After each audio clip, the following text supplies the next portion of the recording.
first thing I want to do is just go over what we're going to cover.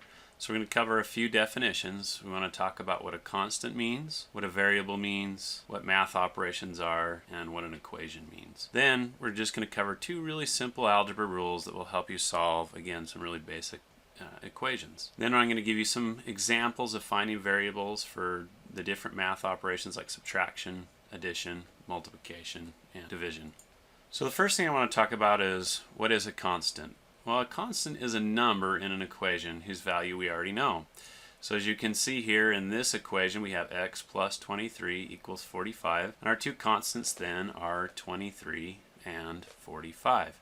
Pretty simple. All you really have to do is just look for the numbers. So what is a variable then? A variable is a symbol that stands for a number whose value we don't know. Usually we use letters like x or y as variables, but really we can use any symbol we want. So in this equation, x plus 23 equals 45, our variable would be x, because again, we don't know exactly what value x has. You should already know what math operations are, but just again, to make sure that you do, math operations are the mathematical processes we apply to numbers. They include addition, subtraction, multiplication, and division.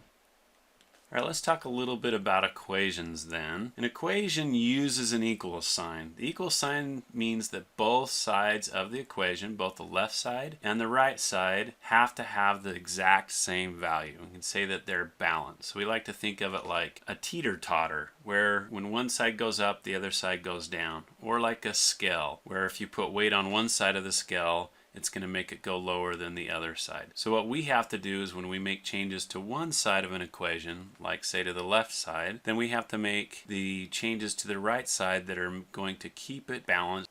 So again, if this were kind of like a scale, if we put rocks on both sides, as long as those rocks weigh the same, it's going to stay balanced. As soon as we remove a rock or add more weight to one side, it's going to go unbalanced and fall over.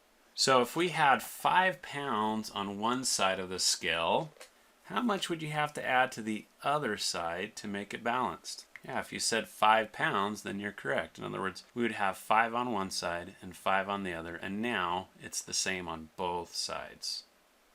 If you had 10 pounds on both sides now, let's pretend, and now you took 5 of those pounds away, what would you have to do to the other side to make it balanced? Well, yeah, of course, if you said take another 5 pounds away from that side, then you're right. Now we'd end up with 5 pounds on both sides, and again, we would be balanced. So hopefully you're able to see that in an equation, we can do anything we want to one side of the equation, as long as we do it to the other side to keep it balanced.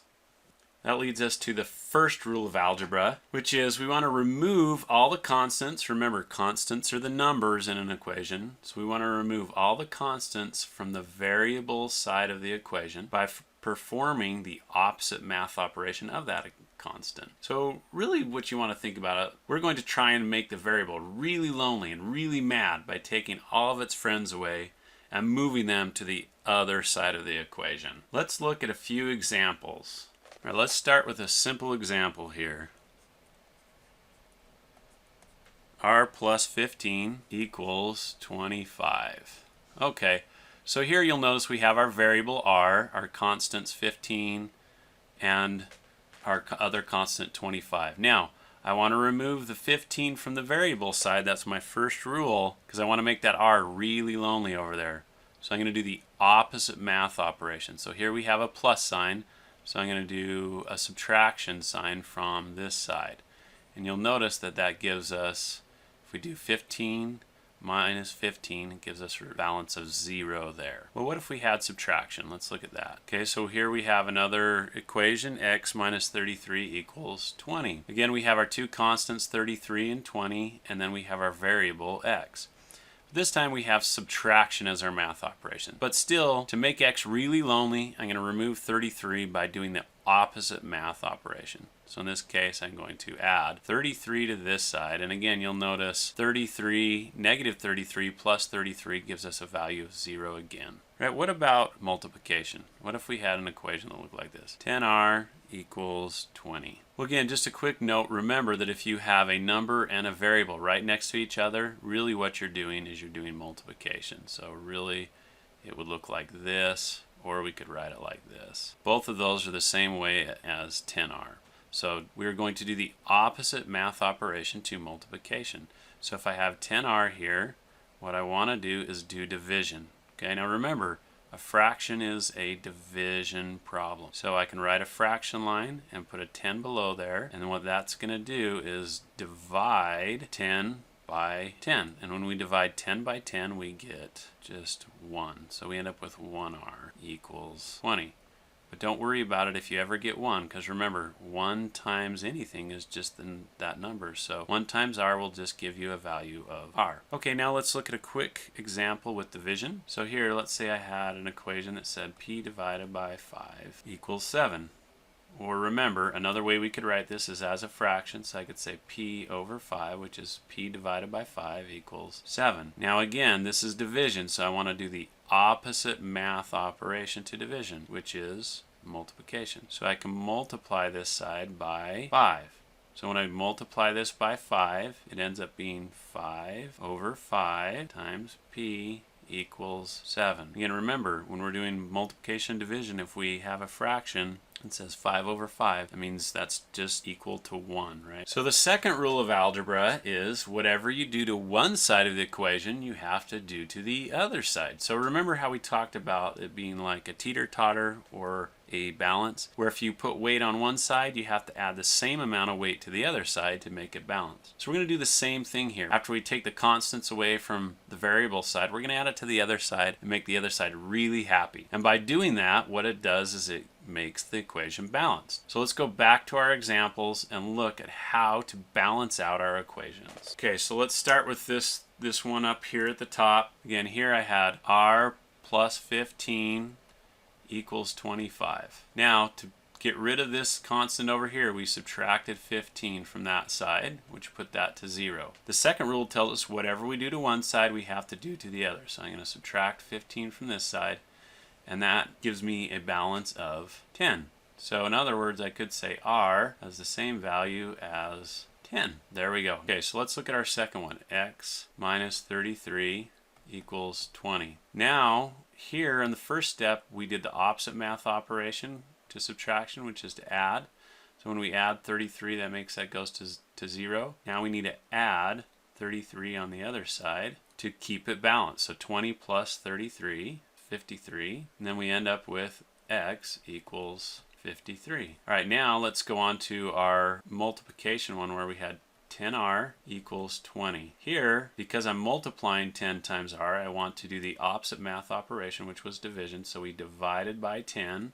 Again, remember, a fraction is a division problem, so I can divide by 10 there. When I do that, then I have to divide by 10 on the other side. So then we end up with r equals 20 tenths.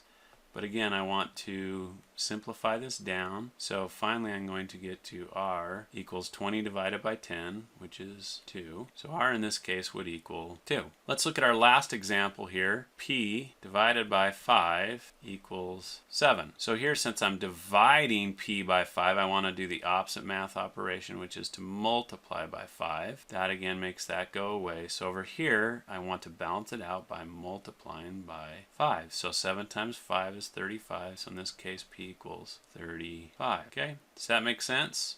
All right, so I want to look at just a few more examples, and we'll go through both steps together.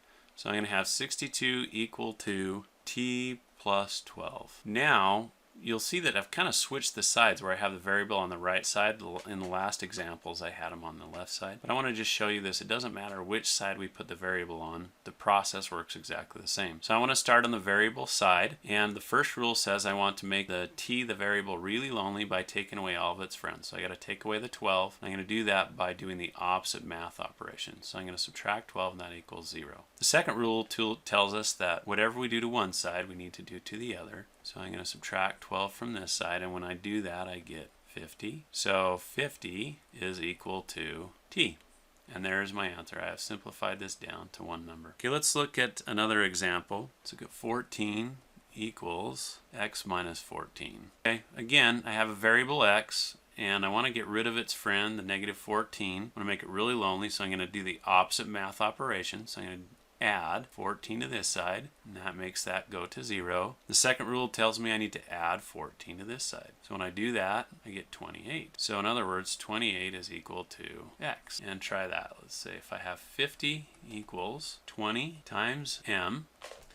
Again, I want to get rid of my constant 20 by doing the opposite math operation, which is multiplication. Remember, if you have 20 and then a letter like we do here, it means multiplication. So I'm going to do the opposite of that, which is division. So 20 divided by 20. And then the second rule tells me that I have to do the same thing to the other side. So I'm going to divide by 20. What you'll see is I end up with 5/2 equals... Now let's look at a division problem. If I had 15 equals d over 3. So again, on my variable side, I have d, and then I'm dividing that by 3. So I want to make that d really lonely. So I'm going to do the opposite of division, which is multiplication. So I'm going to multiply by 3. That again will make those two go away. And then the second rule tells me I have to do the same to the other side. So I'm going to multiply this side by 3. 15 times 3 is 45. That equals d. So we've solved all of those right there. Okay, let's make a few equations that are just slightly harder. We're going to use a couple math operations now. So I have 5n minus 3 equals 27. Now what if you have multiple constants on the same side? I have 3 and I have 5. Well, you're going to do the same thing as before. We're just going to have to do 2 or more steps. So here I want to get rid of my constants, the -3 and the 5, and make n really lonely. So I can start by getting rid of the -3, and I'm going to do that by doing the opposite math operation. So I'm going to add 3 there. That's going to put that at 0. Now I need to do the same thing on this side by adding 3. It puts it up to 30. Now after you do one math operation, rewrite your equation so you can see what it is now. So now we're at 5n equals 30. Okay, now I'm going to do my second math operation, which is to get rid of this constant 5. So again, it's 5 times n. So I'm going to do the opposite of multiplication, which is division. So I do 5 divided by 5. That makes that side go away. And here I've got to do the same thing. So I'm going to divide by 5. So 30 divided by 5 equals 6. So n equals 6. Let's look at another example up here. We'll have t divided by 2 plus 6 equals 19. So again, here I have two constants, a 6 and a 2 on the left side of the equation. I want to get rid of both of those. So I'm going to do the opposite math operation. Let's start with the plus 6. So I'm going to do the opposite math operation, which is subtract 6. When I do that, it goes to 0. Now the second rule tells me I have to subtract 6 from this side as well. So 19 minus 6 is 13. Now, since I've done one math operation, I'm going to rewrite my equation as t over 2 equals 13. I have this 2 over here still on the left side I need to get rid of, which is division. So I'm going to multiply to get rid of that. So I'm going to multiply by 2. That makes that one go away. But the second rule tells me I have to multiply on the other side as well to keep it balanced. So I do 13 times 2, and that's what t is going to equal. So 13 times 2 equals 26. Okay, just to review what we learned today, we learned that a constant is just a number in an equation. A variable is a letter in an equation, and we don't know what the value is yet. That's why we put a letter in there to represent the value.